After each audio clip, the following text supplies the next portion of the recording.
السلام علیکم۔ آج کشمیر میں کرفیو کا 50واں دن ہے۔ 50 دن سے وہ لوگ ایک جیل میں بند ہیں، کھانے کو ترس چکے ہیں، بچوں کے لیے دودھ نہیں ہے، بوڑھوں کے لیے دوائیاں نہیں ہیں، جو کمیونیکیشن ہر کسی سے ختم ہوا ہے وہ ابھی تک نہیں جڑا ہے، اور یہ کہتا ہے کتا کہ جی نہیں، سب کچھ ٹھیک ہے۔ کیسے ٹھیک ہے؟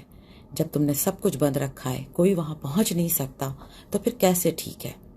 کیا چھپا رہے ہو تم وہاں پہ؟ تم یہی چھپا رہے ہو نا کہ تمہاری جو فوجیں اٹھا کے بچیوں کو آرمی بیرکس میں لے جاتی ہیں، ملٹری کیمپس میں لے جاتی ہیں، ان کی وہاں پہ عصمت دری کرتی ہیں، وہ چھپا رہے ہو نا تم دنیا سے؟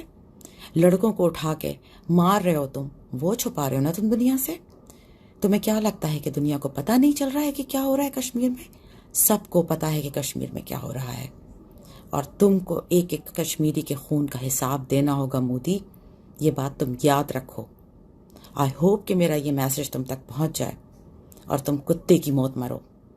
تمہیں ایک ایک انسان کا، ایک ایک بندے کے خون کا، ایک ایک لڑکی کی عزت کا حساب دینا ہوگا۔ خدا کے گھر میں دیر ہے، اندھیر نہیں ہے، اور تم اس کا حساب دو گے۔ کشمیری تم سے حساب لیں گے، ہم سب، ساری دنیا تم سے حساب لے گی۔